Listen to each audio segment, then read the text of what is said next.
Good morning, everyone. We just start with our previous topic, what we have completed in the last class, right? So we just have a glance of it. So we just look into the other aspect. See what is that one here. Now we just started with the crystallographic axes. So these axes are nothing but the intersections. How I got this A, B, C. So for that instant, we just have a clear explanation regarding this crystallographic axes.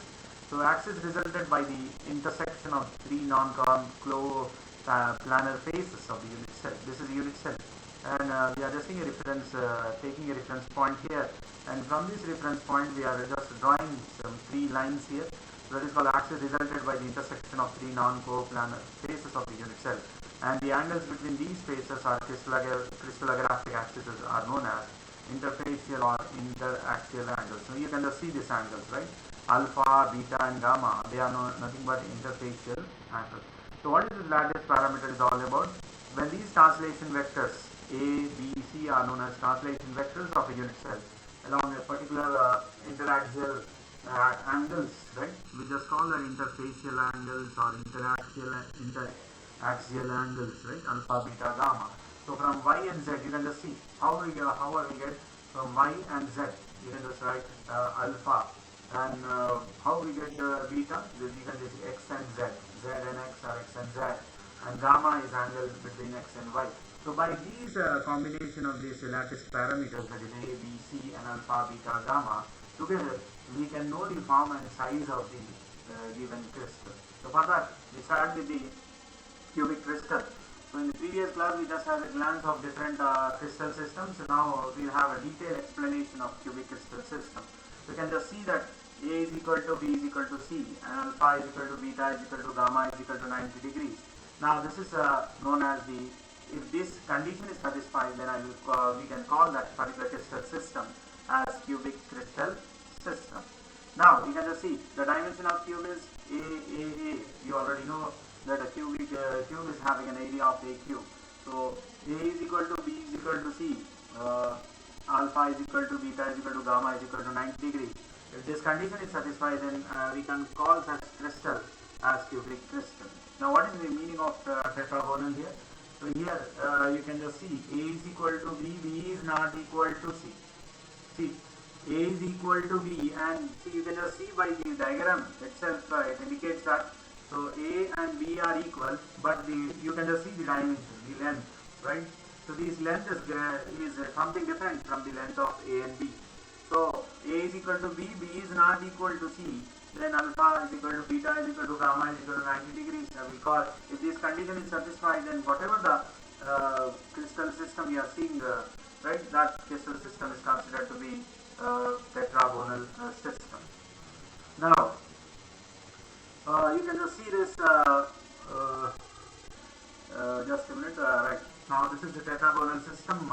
Now next one is the orthorhombic system. The orthorhombic system, if A is not equal to B is not equal to C, and alpha is equal to beta is equal to gamma is equal to 90 degrees, then we'll call such system as here A, the dimension of A is here, something different, and B dimension is also different, and C is very different. So but the orthogonal axes are orthogonal to each other.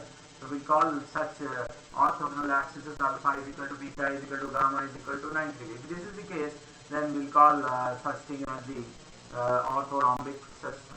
Now what is the meaning of monoclinic here? Here same thing what we have taken here, orthorhombic. A is not equal to B not equal to C. In the case of monoclinic, A is not equal to B is not equal to C, and alpha is equal to gamma is equal to 90 degrees, but beta is not equal to 90 degrees. When call such arrangement, if this condition is satisfying, then I can say that this schematic diagram is nothing but it is a monoclinic system. Now triclinic, in a triclinic system, A is not equal to B not equal to C, and alpha, beta, gamma are unequal to each other. Not equal to each other. So we will call such arrangement. If this is the condition satisfying, then we call such crystal system as triclinic system. And this is a schematical view of the triclinic system. So, and the next, the sixth one is rhombohedral, or we call the name of that particular crystal can also be known as trigonal. So rhombohedral or trigonal system. A is equal to B is equal to C and alpha is equal to beta is equal to gamma, and this gamma is not equal to 90 degrees. If this condition is satisfying, then we call that as rhombohedral system. Now, what is hexagonal? So hexagonal, again you can just see A is equal to B, B is not equal to C, and alpha is equal to beta is equal to 90 degrees, and gamma is equal to 120 degrees. If this condition is satisfying, and this is a schematic view of hexagonal, if this condition is satisfying, then we can say that the particular system is nothing but it is a hexagonal system. Now we can have just a summary of the crystal system. So the crystal system is cubic. So this is the condition is satisfying. So then if we can get this particular shape of the unit cell. So this is a geometrical unit cell. We can say that this is not exactly the crystal, but the combination of these unit cells will give us the entire crystal. So this is called relationship lattice constants ABC, or we can say axial relationship or interaxial angles or interfacial angles find the same. So this condition is satisfying, and that will come under cubic system, and this unit cell of cube is look like in this particular manner. So this is the case for cubic, hexagonal, and see cubic, hexagonal, tetragonal. Again the same thing that has been repeated here. So 7 crystal systems are there. So now we already know that the previous lattice combination, right? So now this is the previous lattices we discussed in the previous classes. So again we need not to go for this. See, this is this case we have already discussed. Now see this, if you have any doubt regarding this Miller indices, so we can have more clearly understanding of Miller indices again. See the notation of planes in various lattices, the representation, you can say the representation notations of planes in various lattices. Miller indices are the reciprocals or fractional intercepts, right? The plane makes with the crystallographic axes of 3 non-parallel edges of the cubic unit cell. Or else you can just very simply, you can just define it. Miller indices are 3 possible integers which whose reciprocals have the same intercepts, right, around the what can say the concerned plane with respect to the crystallographic axes. See the orientation of the planes, of the planes or faces in a crystal can be described in terms of the intercepts on the 3 axes. So we'll introduce a system to designate a plane in a crystal. See, when I say a plane in a crystal, so that should be mathematically verified. So that is the reason that scientist Miller and it is designated each and every plane with some 3 possible integers what we have discussed, right? So Miller introduced a system to designate a plane in a crystal. He introduced a set of 3 numbers to specify a plane in a crystal, and this set of 3 numbers is known as Miller indices.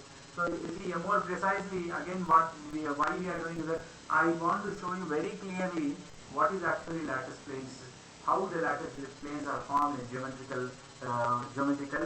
So you can just see here the points are there. So if you just draw a line segment, right? These lines, right? Vertical lines, and also you have oblique or inclined lines, and these lines will have the spacing. See, any 2 lines will have some distance, that equidistance. That equidistance is given by small d, either from first here or here, here or here, or either this distance is nothing but d, this distance is d, this distance is d, and this distance is d. And that is, there is a mathematical relationship that is called inter-planar spacing. Here d is known as inter-planar spacing. We just call this d as inter-planar spacing.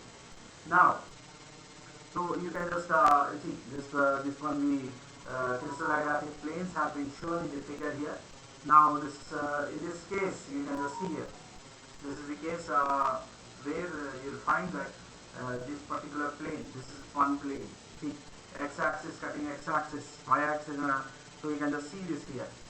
This is the view. It is not exactly cutting the z-axis, but it is parallel to z-axis. That is the reason that here we are writing here infinity. You can see intercept on the ABC. So intercept on A, it is cutting here from 0 to A. Distance we have taken it as unit 1. Here from here to here it is B. So therefore B. But C, it has not touched the C. So therefore we just write this particular, this is complete plane. It has been shown by the shaded portion. So the shaded portion is parallel to the z-axis. Therefore, we have written infinity here. So any plane which is parallel to any axis, then the intercept of that particular axis will be taken as infinity. So reciprocal 1 by 1, 1 by 1, 1 by infinity, you get a 0. And when you reduce it into a particular value, so now in this case there is no multiplication, no taking LCM. So since it is a unit values, so 110, the reduction into 110, Miller indices is 110. So we have taken, see, this is one of the examples I have taken here. So now you can just have the other example. So if this is, I am talking about 1. So what will happen if it is not done? See here, from here to here we have taken it as 1. From here to here, just take it as half. You can see, I have drawn a plane here. That plane is only cutting the x-axis. You can just see here. So the shaded portion is not cutting the y and z axis, but it is intercepting on the x-axis, right? So therefore, and how it is intercepting? At half distance. So intercept is half, and it is parallel to y-axis, and also it is parallel to z-axis. So infinity, infinity. So intercept is half, infinity, infinity. Reciprocals, so you just take 1 by 2, 1 by 2. So 1 by 1 by 2, you get 2. 1 by infinity is 0, 1 by infinity is 0. So whatever the term that you are getting, 2, 0, 0. Here, so what you have to take? 2, 2. So what we'll do, we'll just divide it with 2. Reduction. Reducing, see, whatever the value we got, 2 by 2. That is value what we got? 1. 0 by 2, 0. 0 by 2, you get a 0. So this is the Miller indices without commas. If I write commas, then it is not the Miller indices, but it will be the, what you can say, it will be the points. Right, now we just take a third example. You can see third example. This is again taken as origin. From here, the distance is half. Therefore, the intercept what I have taken here? Half. From here to here, value is what? B. From here to here, see, from here to here it will be 1, but it is not taking half part, but is taking 3 by 4th part. See, you have to understand this, right, very clearly. From origin to here, it is half. So therefore, it has taken exactly half. From here to here, it is half. So I have taken half here. From here to here, there is unit 1. So therefore, you have taken it as a 1. And here, it is not touching this value. Here you can just see this tail portion, right? You can just easily understand this. This tail portion indicates that is 1 unit 1. Here tail portion is very near to this particular point. So we have taken it as 3 by 4. So 1 by 2, 1, 3 by 4. So reciprocal of it, 1 by 2, 1 by 1, 1, 3 by 4. So you just take it, this will go to the upside. Numerator 2, 1, and this is what? 4 by 3. So 3 is the LCM. So 3 is the LCM. What do you have to do here? You have to multiply this 3. So 2 into 3 is 6. 1 into 3 is 3. 4 by 3 into 3 is 4. So what is the Miller indices? 6, 3, 4. Again I am repeating, see here. 1 by 2, we got 1 by 2. 1, 3 by 4. You understood. This particular portion is 3 by 4th part of the 1 unit. Right? So I have taken it as 3 by 4. 1 divided by 1 by 2, 1 by 1. 1, 3 by 4. So now what I am taking here is that 2 will go to the upside and 1 by 1 is 1. 3 by 4 is the denominator. 4 will go to the upward, that will become 4 by 3. So now this 2, 1, 4 by 3. So in the denominator, what is there? 3. So we have taken LCM, and whatever the LCM value we are getting, that LCM value we have to multiply with these particular 3 digits, right? That is the process of Miller indices. 2 into 3, 2 3s are 6, 1 into 3, 3, 4 by 3 into 4. So 4 by 3 into 3. So what will you get? 3 3 get cancelled. So what is remaining? So Miller indices. So you have a different family of planes. You can just see here. Crystal planes, shaded portion. You can just see the shaded portion. Right? So shaded portion, you can just see this is z-axis, cutting the z-axis, therefore it is 1. So what will be 0 0 1 plane? In the examination he will ask you sketch the planes of 0 0 1. So 0 0 1 means you have to sketch in this particular format. 0 1 0 plane, 1 bar 0 0 plane. 1 bar means this touching the negative x-axis. You can just see negative x-axis. So therefore 1 0 0 1 bar 0 0 1 1 0 plane, 2 0 0 plane. You can see here. this plane indicates 2, 0. How to sketch the planes? He in the examination, in the last previous question paper, he has given us sketch the 2, 0, 0 plane. So therefore 1, 1 plane. So we are having a simple examples of sketching the planes, crystal planes. How to sketch the planes? You can just pause and you can whenever you are seeing it, you can just pause it and you can understand it very clearly, and you can just plot the axes also. This is how the crystal planes are looking like. Now, important features that we remember in the Miller indices. If a plane is, I have already told you, if a plane is parallel to any of the coordinate axes, then its intercepts will be infinity. So if it is parallel to any of the axes, the intercept will be infinity. And all the parallel equidistant planes have the same Miller indices. Miller indices define a set of equidistant parallel planes. So you can say Miller indices define a set of equidistant parallel planes. If the Miller indices of two planes have the same ratio, then the planes are parallel to each other. So we can means what it means, if the Miller indices of two planes have the same ratio, then the planes are parallel to each other. And if HKL are the Miller indices of the plane, then the plane cuts the axis into H, comma, K and L into equal parts. Now this is the summary of the what you can say crystal planes. Now Miller indices and how we are designating crystal planes, how we are sketching out crystal planes. You can just see interplanar spacing. Just now we just gone for what is interplanar spacing? You can just see. This is the interplanar spacing. This is the value of d. In the previous slide I have shown you already. So now in this particular section we are going to learn how to plot or how to draw schematically how the planes look like. So in that interplanar spacing between any crystallographic planes belonging to this HKL family is denoted by P, D, HKL, and the distance between the planes defined by a set of Miller indices are unique for each material. So what it means that for each and every material, depending upon the Miller indices, we can know the concentration of the atoms. Now we can just see here you will find, see, there is a reason that we have marked it with some 3 different colors here. You can see a green color and a blue color, and also you are having a different other color which are indicating the planes. D is the distance between HKL plane, this D is the distance between HKL plane, and D is the distance between HKL plane. So why I have written here D dash? Why it has been written D dash here? So see, this indicates that it has when I take a reference point anywhere here, so to the left hand side definitely it will be the negative axis of this. That is the reason that it has been shown by D dash, H dash, KL. Now the for crystal system lattice parameters, what will be the DH, the distance between the plane? You will get the value in terms of the lattice constant and the integers. So this will be the crystal system. So the distance for the crystal system, you can just see this particular formula indicates that the distance of any plane in the either it will be cubic, Trigonal, Orthorhombic, or any other plane. You can, by using this formula, you can find out what is the interplanar distance between the planes of different crystal systems, right? So now in the particular thing we are having different problem. Within a cubic unit cell we can sketch the following direction. Like this in the examination will ask you. So this is for your reference purpose. That is what you have to do is you just draw it, and if you have any problem, definitely in the next week class we'll have a glance of it, and definitely I will try to initiate the terms for whatever it is given, how we can just plot 1 bar, 1 and 1 bar, right, and so on. This is the things that so in the interplanar spacing distance, now explain how the X-ray diffraction can be employed to determine the crystal structure.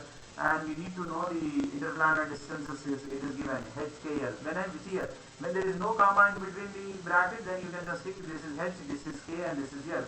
So how we have to find out the ratio of interplanar spacing of these D100, D110, D111 for a simple cubic structure. Now see. Now, up to this problem, see, numericals which are discussed as we complete our this chapter. Don't worry that we are not going a bit speed. You just please tell me. Definitely, I will try to stop myself, pause myself, and we can have a very slow class for numericals, right? Particularly numericals. And if you have any problem with the explanation part also, So definitely when the coming week, next week, we just have a very what you can say clear idea regarding the each and every topic what have been discussed. Please, you just I think everybody is having the syllabus. You just see the syllabus and numericals. Don't worry, we'll just do the numericals as we complete our chapter. I will start from the starting wherever the Miller indices is there. Again, I will share you the numericals of Miller indices and also the X-ray diffraction or crystal diffraction pattern. You have in different Bragg's law also, numericals are there. So we complete will give some class to the numericals value. So here, so diffraction. So first of all, see what is the diffraction through crystal. So whenever see why we are going for diffraction through crystal, we want to know the structure of the crystal. The important aspect that is will be very important is diffraction through crystal. Why we are going for diffraction of crystal? We want to know the structure of the exact crystal. So diffraction, you already know that whenever the light bends at the orifice or at the boundary of any crystal, so we call such a thing as the diffraction. So diffraction. So what is diffraction?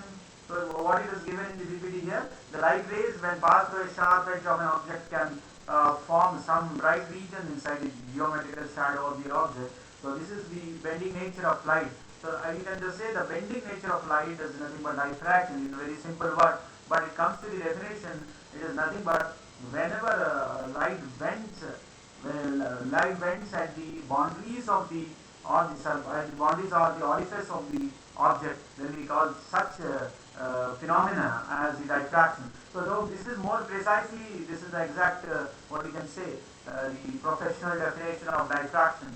So what is the criteria required for diffraction? Now always the thickness of the obstacle or a slit is small opening. Obstacle, you already know that any thing which is opposing the light to for some time. So the thickness of the what we can say, the thickness of obstacle or slit should be of the order of incident light wavelength. So the obstacle or a slit should be incomparable with the incident light wavelength. So what is diffraction in crystal? Who is the scientist who has given this concept of understanding of diffraction in crystal? So this is the German physicist Loye suggested that the three-dimensional arrangement of atoms in a crystal can produce diffraction. So but with which radiation he is talking about? See, he says that what he says, so 1912, a German physicist says that Loye says that suggests a three-dimensional arrangement of the points in the crystal. He suggests that there is a three-dimensional arrangement of atoms inside the crystal which can produce the diffraction. But with which radiation is talking about? Is talking about X-ray diffraction in crystal.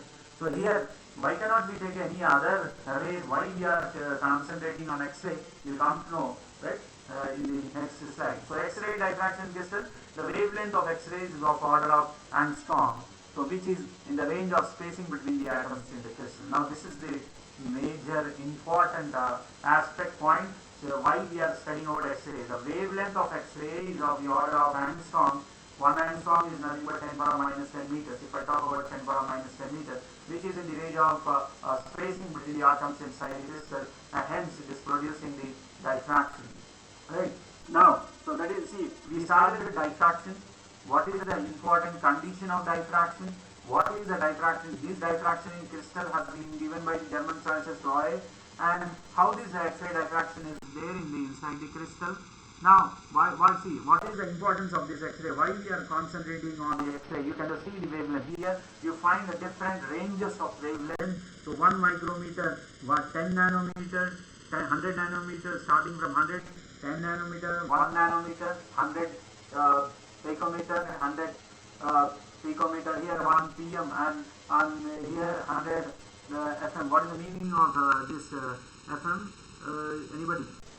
So this particular range is given here. So that our visible light, this comes in the range of visible light. This is ultra. 100 to 10 is here ultraviolet. From here 100 to 1 is soft X-ray.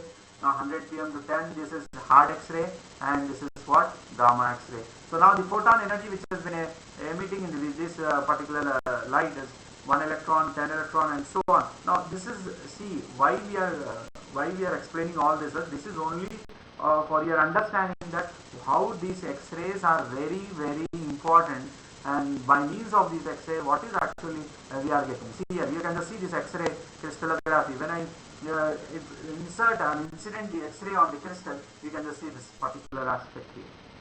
And mammography, it is mammography. What is this mammography?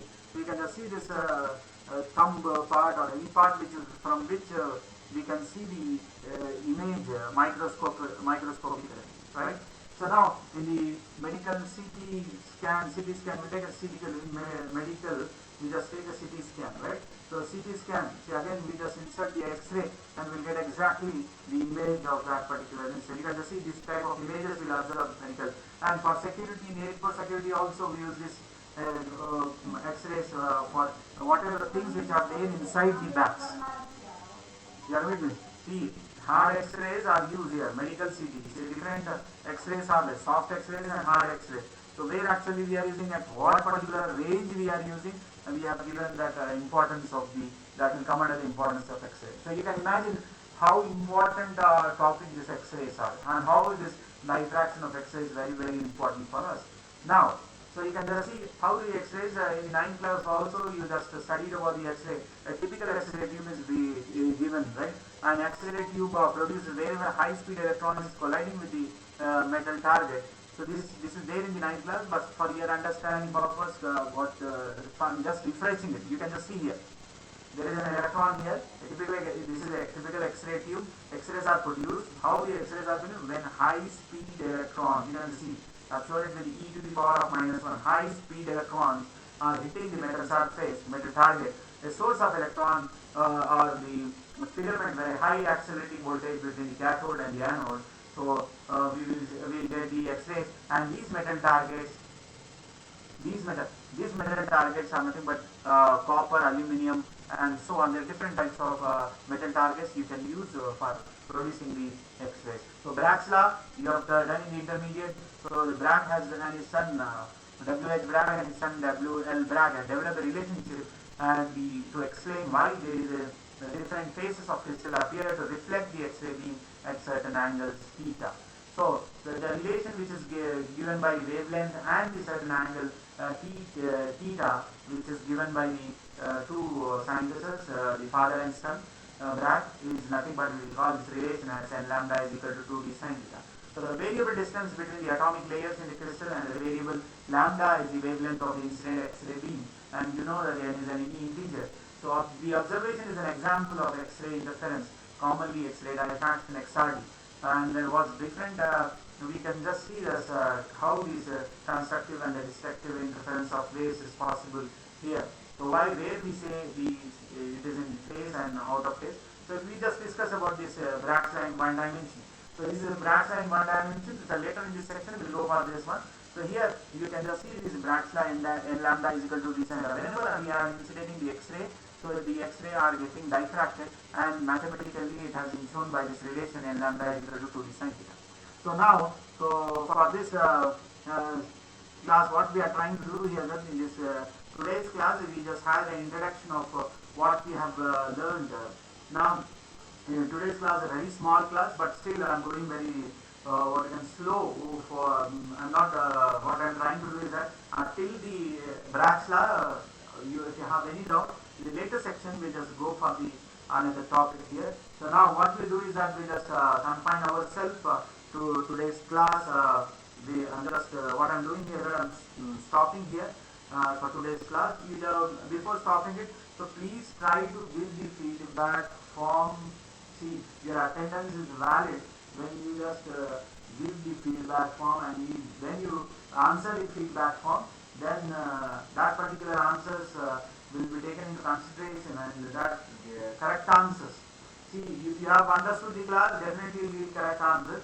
If we are very much concerned about the answers which are given in the feedback form, then we can know the exact, what you can say, the way of our explanation. If our explanation is having any, what you can say, if you have any problem with the explanation, you can just make a note of it wherever you are not understanding. So please try to give the feedback in very, what you can say, in a transparent way. So such that I can improve my explanation part. So if I am going very fast, or my explanation is not incomparable to your understanding, so definitely I will try to improve it, and I try to clarify your doubts as early as possible. With that particular instant, I am stopping my class today. Today's class is a short class. So now in the next class we just go for the next topic. So please give a very transparent feedback so that we can improve our classes more. Thank you everyone. Thank you for your patience.